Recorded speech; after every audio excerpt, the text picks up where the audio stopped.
సంకలు గుద్దుకుంటారో బాగా మేము చేసినామని చెప్పుకుంటారో నాకు అర్థం కాలే. 10 సంవత్సరాల బీసీలకు సంబంధించి భవనాలకు సంబంధించి స్థలాలు కేటాయించినామని చెప్తున్నారు. స్థలాలు కేటాయించినప్పుడు స్థలంతో పాటు అక్కడ ఉన్నటువంటి నీటి సౌకర్యము, దానికి సంబంధించిన మౌలిక సదుపాయాలు అవన్నీ మీరు ఏర్పాటు చేయాల్సిన అవసరం ఉండే మీరేమో గొప్ప చెప్పుకొని చేస్తూ ఉన్నారు. ఎవరైనా, నేను కూడా ఒక బీసీ బిడ్డను, బీసీలకి తెలంగాణ ప్రభుత్వంలో ప్రాతినిధ్యం వహిస్తున్నాను. తప్పకుండా వారి పట్ల పూర్తి శ్రద్ధ నాకుంది. ఆర్య కుటుంబస్తులకు సంబంధించిన మీటింగ్ వాళ్ళకి సంబంధించిన సమావేశం వెళ్ళినప్పుడు చెప్పిన తెలంగాణ గత ప్రభుత్వ నిర్వాహకం వల్ల ఆర్థిక సంక్షోభం ఉంది. భవనాల నిర్మాణానికి ఈ ఆర్థిక సంవత్సరం చేయలేము, భవిష్యత్తులో తప్పకుండా చేస్తామని చెప్పి ఆ మాట ఇక్కడ వేదిక సభా ప్రాంగణం నుంచి కూడా మళ్ళొకసారి తెలియజేస్తాను.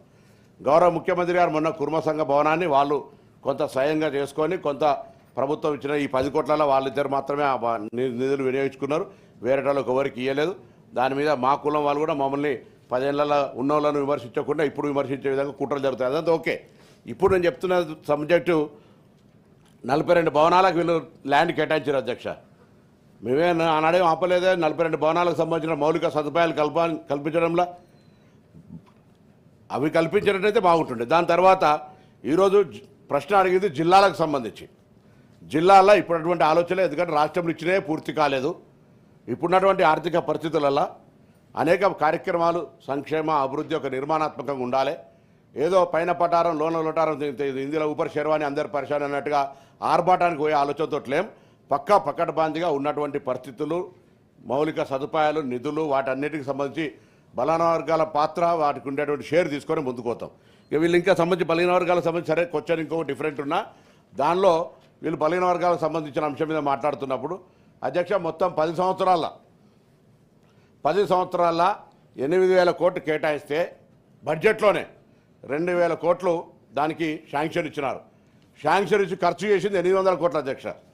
ఆ 800 కోట్లలో కూడా 600 కోట్లు 2023-24 అప్పుడు బీసీ బంద్ అప్పుడు, 2018-19 అప్పుడు 2,000 కోట్లు తప్ప 10 సంవత్సరాల బీసీల కొరకు బీసీ కార్పొరేషన్ బీసీ స్కీమ్ తరఫున ₹1 కేటాయించినట్టయితే నేను సభలో మీ ముందర ఛాలెంజ్ చేస్తా ఉన్నా. ఏదైనా ఎక్కడైనా చర్చకు సిద్ధం. నేను మా ఫ్లోర్ లీడర్ సభానాయకుడు మధుసూదనాచారి గారు అన్నారు, వారిని కూడా నేను ఈ చర్చలు రమ్మని కోరుతా ఉన్నా. బలహీన వర్గాలకు న్యాయం వచ్చిన సంగతి లేదా తక్కలపల్లి రవీంద్రరావు గారు గౌరవ సభ్యులు వచ్చిన పర్లే. 10 సంవత్సరాల ఆర్భాటానికి అట్టహాసానికి ఏం తక్కువ లేదు అధ్యక్ష. నేను దాని గురించి నేను ఇలా విమర్శ చేస్తున్నాను. వారు మాట్లాడిన కాబట్టి చెప్తా ఉన్నా. నేనేదో వ్యక్తిగతంగా వరకు పైసలు లేవు ఏం లేవు అని ఇప్పుడు చెప్తాను. ఈ ఆర్థిక సంవత్సరం నేనే అసలు వాస్తవం కామారెడ్డి బీసీ డిక్లరేషన్ మా పార్టీలో నేనే అధ్యక్షుడు. తప్పకుండా మాకు కట్టుబడి ఉన్నాం. మేము ఇలా డిక్లరేషన్ సంబంధించి కూడా దానికి అనుగుణంగా రిజర్వేషన్లు ఇవ్వాలని ఆలోచన చేస్తా ఉన్నాం. దానికి అనుగుణంగా క్యాష్ సర్వే జరుగుతూ ఉంది. ఒక ఎమ్మెల్సీ గౌరవ సభ్యురాలు కవిత గారు ఇచ్చిన ఇంకా చాలామంది ఇవ్వాల్సినటువంటి రాజకీయ పార్టీలలో చాలామంది సభ్యులు ఇవ్వాల్సిన అవసరం ఉంది. సమాచారం వాళ్ళు ఒకసారి వ్యక్తిగతంగా ఆలోచన చేసుకోవాల్సిన అవసరం ఉంది. అలా ప్రభుత్వం దృఢ సంకల్పంతో బలహీన వర్గాలు కావచ్చు, ఎస్సీ ఎస్టీ మైనార్టీలందరికీ న్యాయం చేయాలని ఆలోచించింది. వారికి సంబంధించిన విద్యాపరంగా ఉండేటువంటి అనేక మందికి న్యాయం చేసే విధంగా ఇలా మెచ్చార్జీలు పెంచడం, లేకపోతే ఇంకా రకరకాల మౌలిక సదుపాయాలు చేస్తాం. విద్య ప్రధానమైనటువంటి విద్యకి ఇచ్చేటువంటి ప్రాధాన్యత విద్యకి ఇస్తా ఉన్నాం. ఆ విధంగా ముందుకు పోతున్న సందర్భంలో తప్పకుండా వారి ఆలోచన ప్రకారంగా మాకు ఒక బాధ్యత ఉంది, ఒక కమిట్మెంట్ ఉంది. కాంగ్రెస్ పార్టీ అంటేనే ఎస్సీ ఎస్టీ బీసీలకు సంబంధించినటువంటి ఒక ఆలోచన చేసే పార్టీ కాబట్టి ఎక్కడ కూడా డివియేట్ కావం.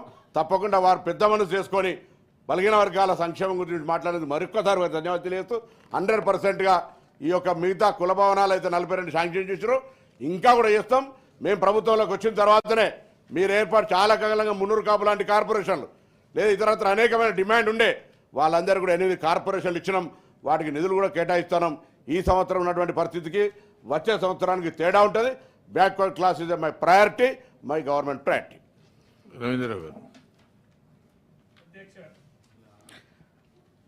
గౌరవ మంత్రి గారు కాస్త ఒక మాట అనగానే ఆవేశానికి గురై చాలా మాట్లాడారు అధ్యక్ష. ఏదో కొత్త పార్టీ ఇప్పుడే అధికారంలోకి వచ్చిందంటేనేమో అర్థం ఉంది అధ్యక్ష, ఏడాదిలే కదా అని. 57 సంవత్సరాల అధ్యక్ష వాళ్ళ పార్టీ అధికారం నుండి పరిపాలించింది. తీద్దాం మీ 57 సంవత్సరాల మీ పరిపాలన. బీసీల కోసం మీరు ఎంత డబ్బు కేటాయించారు, ఏ కులాన్ని అభివృద్ధి పరిచారు, మీ గౌడ కమ్యూనిటీకి ఏం చేశారు, యాదవులకు ఏం చేశారు, రజకులకు ఏం చేశారు, ముదిరాజులకు ఏం చేశారు సార్. నేను అదే సార్ అనేది వారన్నదాన్ని చెప్తున్నా. ఏదో బాగా బ్రహ్మాండంగా చేసినామని చెప్పుడు సరైనది కాదు. మేము అన్ని ఉన్న కొద్ది కాలంలోనే డిమానిటేషన్ ఎదుర్కొని, కరోనా ఎదుర్కొని, కొత్త రాష్ట్రమైనా మేము అనేక రకాలుగా మేము ప్రయత్నం చేస్తాం. విలువైన జాగల అధ్యక్ష, ఒక్కొక్క కుల భవనానికి ఇచ్చిన కోట్లాది రూపాయల విలువైన జాగలు మేము ఇచ్చినాం. అరే డబ్బులు భవనం కట్టుకోవడానికి ఇవ్వండి, అది ఇవ్వండి అని అంటే మళ్ళీ గత ప్రభుత్వం ఏం చేసింది, మమ్మల్ని ఓడించారు. మీ మేనిఫెస్టో అన్ని తెలుసు, అన్ని తెలిసే మీరు హామీలు ఇచ్చారు, హామీలు ఇచ్చారు అమలు పరచమని అధ్యక్ష. నెక్స్ట్ ఒక నిమిషం మధుసూదనాచారి గారు అడిగిన తర్వాత మీరు చెప్పండి. అధ్యక్ష, గౌరవ మంత్రి గారు పార్లమెంటు సభ్యులుగా పనిచేసిళ్ళు, ఈ రాష్ట్రంలో ఇప్పుడు వారు మంత్రిగా కొనసాగుతూ ఉన్నారు. అధ్యక్ష, పోయినసారి బడ్జెట్ స్పీచ్లో మొదటిసారి కానీ రెండవసారి కానీ ప్రవేశపెట్టినటువంటి బడ్జెట్ స్పీచ్లో చాలా గంభీరమైనటువంటి మాటలు చెప్పింది. అధ్యక్ష, మాకు గత ప్రభుత్వం చేసినటువంటి అప్పులు తెలుసు, తప్పులు తెలుసు, దాన్ని ఏ రకంగా సరిదిద్దాలను అనేటువంటి విషయం కూడా తెలుసు అనేటువంటి మాట మాట్లాడినాడు. అధ్యక్ష, ఈరోజు మళ్ళీ ఇచ్చినటువంటి మాటను అమలు చేసేటువంటి క్రమంలో వారు అడిగినటువంటి ప్రశ్నకు ఎక్కడికి పోయి సమాధానం చెప్తా ఉన్నారు. అధ్యక్ష, కాంగ్రెస్ ప్రభుత్వం ఈ దేశాన్ని కానీ ఈ రాష్ట్రాన్ని కానీ సుదీర్ఘకాలం పాలించినటువంటి పార్టీ కాంగ్రెస్ పార్టీ. నేను ప్రత్యక్ష సాక్షిని. అధ్యక్ష, నేను ఒక కుల రిప్రజెంటేటివ్గా అనేక సందర్భాల్లో కాంగ్రెస్ ప్రభుత్వాలు ఉన్నప్పుడు, గతంలో ఇతర ప్రభుత్వాలు ఉన్నప్పుడు మా కుల సంఘ భవన నిర్మాణం కోసం 500 గజాల జాగిస్తే మేము చందాలు వేసుకొని బంగ్లాలు కట్టుకుంటామని దరఖాస్తులు ఇచ్చి దండాలు పెట్టినాం. అధ్యక్ష, ఇవాళ మాకు 5 ఎకరాల స్థలం అంటే బజారు లెక్కల ప్రకారం అది 200 కోట్ల విలువైనటువంటి స్థలం ఇచ్చినటువంటి నాయకుడు గత ముఖ్యమంత్రి కేసీఆర్ గారు. అధ్యక్ష, ఇవాళ అటువంటి బ్రహ్మాండమైనటువంటి పనులు చేస్తే దానికి నిధులు ఇచ్చి మీరే స్పష్టంగా మీ మేనిఫెస్టోలో చెప్పిండ్రు ప్రతి జిల్లా కేంద్రంలో భవనాలు కడతామని. మీరు ఇచ్చినటువంటి హామీలు ఏదైనా కొత్త పార్టీ లేదా అనుభవం లేని నాయకుడు అటువంటి హామీలు ఇచ్చిందంటే కొంత ఎక్స్క్యూజ్ ఉంటుంది. అధ్యక్ష, అన్ని విషయాలలో ఇలా రాష్ట్ర ప్రభుత్వం ఎట్లా నడుస్తుంది, దానికి ఉండేటువంటి వనరులు ఏంది, దానికి ఏ మార్గాల ద్వారా ఆదాయం సమకూరుతుంది, ఎట్లా ఖర్చు పెట్టాలనేటువంటి విషయంలో సుదీర్ఘమైనటువంటి అనుభవం ఉన్నటువంటి పార్టీ ఈ రకంగా మాట్లాడి మళ్ళీ ఎదురుదాడే అన్ని సమస్యలకు పరిష్కారం అనుకుంటే ఖచ్చితంగా దానికి కూడా మేము సిద్ధమై ఉన్నాం. మీ చేతికి అధికార పగ్గాలు ఇవ్వబడ్డాయి ప్రజల చేత కాబట్టి ప్రతిపక్షంగా మా బాధ్యతగా మేము ప్రశ్నిస్తాం. మీరు రెచ్చగొట్టేటువంటి ప్రయత్నం చేస్తే దానికి కూడా సిద్ధం. Honourable minister. నేను మాట్లాడితే అధ్యక్షులు రెచ్చగొట్టినట్టు అనిపిస్తే అది పొరపాటు. అదే నాకు గొంతు అటువంటి మీరు చూసారు, పార్లమెంట్లో కూడా మీరు చూసారు, ప్రత్యక్షంగా మీరు సహచర ఎంపీగా ఉంటుంది. నా గొంతు అట్లా వాళ్ళకి గట్టిగా వినిపిస్తే నేను మరి సౌండ్ తక్కువ వేయని కొంచెం తక్కువ వినిపిస్తుంది. దాన్ని నేనేం చేసేది లేదు, నాకు గొంతు అటువంటి.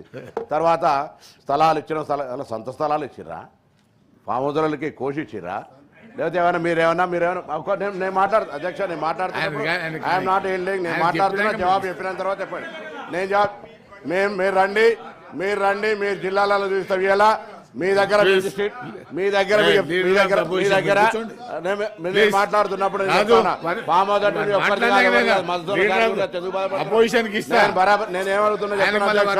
ఇవే ప్రభుత్వ స్థలాలు, ఎవరు సొంత స్థలాలు కాదు ఇవి. నేను మళ్ళీ కూడా చెప్తాను, ఇలా మేము మా దగ్గర జిల్లాల సమర్థవంత బలహీన వర్గాల నాయకత్వం ఉంది కాబట్టి మా జిల్లాలో ప్రతి బలహీన వర్గాల కులానికి స్థలాలు ఇప్పించుకున్నాం, భవనాలు హాస్టల్ నిర్మించుకున్నాం. మీరు చేసుకోలేకపోతే అది మీ పొరపాటు కావచ్చు. కానీ అడిగినటువంటి ప్రశ్న జిల్లాలకు సంబంధించి భవనాలు నిర్మిస్తున్నారా అని అడిగినారు. లేదని చెప్పినాం. చెప్పే సందర్భంలో ప్రశ్నకు జవాబుకు అనుబంధంగా వారు అడిగినటువంటి ప్రశ్న మొత్తం రాష్ట్ర వ్యాప్త అంశాలను ప్రస్తావించినప్పుడు నేను ప్రస్తావించిన తప్ప నేను అనవసరంగా ఎదురుదాడి చేసే ప్రయత్నం చేయలే. నేను జిల్లాకు సంబంధించిన సమాచారం ప్రశ్న రూపంలో అడిగినప్పుడు జిల్లాకు సంబంధించిన ప్రశ్న రూపాన్ని జవాబులు చెప్పిన వాళ్ళే రాష్ట్ర స్థాయికి జోక్యం చేసుకొని ఇన్ని భవనాలు కేటాయించడం, ఇన్ని స్థలాలు కేటాయించడం, మౌలిక సదుపాయాలు లేవన్నప్పుడు నేను చెప్పిన మౌలిక సదుపాయాలు ఓలాపిన్రు ఎందుకు ఇయ్యలే. నేనేం మళ్ళీ చెప్తాను, ఎదురుదాడి కాదు. నా జవాబు చెప్పే విధానంలో నేను మరొక్కసారి నేను అందుకే చెప్పిన పెద్ద మనసుతోటి బలహీన వర్గాల అంశం మాట్లాడేందుకు ధన్యవాదాలు కూడా చెప్పిన. నేను అడిగిన మధుసూదనాచారి గారు పెద్దలు బీసీ నాయకులు కాబట్టి అన్న ఈ అంశం మీద మీరేదైనా బలహీన వర్గాలకు న్యాయం జరగడానికి ఏం చర్చ చేసినా మేము బరాబర్గా దానికి సానుకూలంగా చర్చకు అనుకూలిస్తాం, మాట్లాడదాం. ఈ ప్రభుత్వం బీసీలకు ఏం చేయాలని చెప్తే మీరేదో మాట్లాడుతూ ఉన్నారు. తీయండి 1957 నుంచి ఎవరెవరు ఏం చేసారో ఇలా గీతా కార్మికులకు ఏం చేశారు, పద్మశాలకు సొసైటీలో విషయం చెప్పి వాళ్ళు ఈ ప్రస్తావించినారు question- చెప్తాను. ఈ question close గానీ ప్రస్తావించారు వాళ్ళు, ఇవన్నీ ప్రస్తావించారు కాబట్టి నేను తీయకపోతుంటే ఎవరికి సంఘాలు ఏర్పాటు చేసినాం, ఎవరికి న్యాయం చేసినాం, కాంగ్రెస్ పార్టీ బలహీన వర్గాల వరకు ఏం చేశారు. నేను ఒక మాట అడుగుతా ఉన్నా అధ్యక్ష, రాజకీయాలు కాదు, రాజకీయాలు మాట్లాడతానని చెప్తా ఉన్నారు. రాజకీయాల గురించి ఇవాళ కాంగ్రెస్ పార్టీలో సామాజిక న్యాయం ఉంది. మీ పార్టీల పార్టీ అధ్యక్షుడు, వర్కింగ్ ప్రెసిడెంట్, శాసనసభ పక్ష అందరూ ఒకటే ఉన్నారు కదా అధ్యక్ష. ఒకటి ఎస్సీలకి ఇవ్వండి, ఒకటి బీసీలకి ఇవ్వండి, అప్పుడు మీరు ఆదర్శవంతంగా నిలవండి. అదేం చేయకుండా ఊరికేనే మాట్లాడి ఎదుటి వాడిని కాంగ్రెస్ పార్టీని విమర్శిస్తే లేదా మా ప్రభుత్వాన్ని మాట్లాడేటువంటి పరిస్థితి మంచిది కాదు. నేను ప్రశ్నకు కన్ఫర్మ్ అయి చెప్పిన, మీరే ప్రొవోక్ చేసి మీరు ఏదో మాట్లాడి రాష్ట్ర స్థాయిలో కనీసం నన్ను వ్యక్తిగతంగా వాళ్ళకి పైసలు ఇయ్యా లేవుపో అని మాట్లాడినటువంటి మీరు రెచ్చగొట్టి మీరే ప్రొవోకేషన్ చేసి మళ్ళీ నేను చెప్పిన మాట వాస్తవం. ఈ ఆర్థిక సంవత్సరంలో మీకు కుల సంఘాలకు సంబంధించి ఆర్భాటంగా నేను చెప్పిన ఊపర్ శర్వాణి అందరు పరిచయం అన్నట్టుగా ఊరికేనే ఆర్భాటం చేసినారు తప్ప ఏం చేయలేదు. దాన్ని చేసే బాధ్యత మాది అని మళ్ళీ సభలో చెప్తాను. కానీ దయచేసి దాన్ని ఏదో మాట్లాడిన బయట వేదికల వాళ్ళ కుల సంఘ మీటింగ్లో మాట్లాడిన దాన్ని తీసుకొచ్చి ఇక్కడ వేదికల సభలో పెడితే ఇది మంచిగా అధ్యక్ష. నేను మళ్ళీ చెప్తాను, బరాబర్ ఇచ్చిన స్థలాలు వాళ్ళ సొంత స్థలాలు కాదు, ఇచ్చిన స్థలాలు వాళ్ళ సొంత స్థలాలు కాదు, మేము ఇచ్చిన మా సొంత స్థలాలు కాదు. ఒకవేళ నాలాంటి వాడో లేదు ఇంకెవరో పెద్దలు ఇస్తే డెఫినెట్లీ వాళ్ళ మెమోరియల్గా పెట్టి దాకా పెట్టుకుంటాం కావచ్చు. హైదరాబాద్లో మేము ఇయ్యింది పెరికి హాస్టల్లో, మున్నూరు కాపు హాస్టల్లో, పద్మశాలి హాస్టల్లో, రెడ్డి హాస్టల్లో, బీసీ గీతా కార్మిక హాస్టల్లో ఎడికేషన్ అధ్యక్ష. ఈ జాగాలను ఎవరు ఇచ్చారు అధ్యక్ష? ఇలా వీళ్ళు మాట్లాడుతూ ఉన్నారు. క్లోజ్ చేయండి తప్పకుండా దయచేసి అధ్యక్ష, వీటికి సంబంధించి బలహీన వర్గాలకు మా ప్రభుత్వం బాధ్యతగా మేము చెప్పినట్టు ఎన్నికల మేనిఫెస్టో విధంగా కామారెడ్డి డిక్లరేషన్ చైర్మన్ గా మా బలహీన వర్గాలకు న్యాయం చేయడానికి పూర్తి స్థాయిలో కట్టుబడి ఉన్నామన్న మాట మరొకసారి మీ ద్వారా తెలియజేస్తాను. లీడర్ ఆఫ్ ద అపోజిషన్ మీరు కూర్చోండి, ప్రతిపక్ష నాయకుడు మాట్లాడతారు, మీరు సార్ కూర్చోండి. చైర్మన్ సాబ్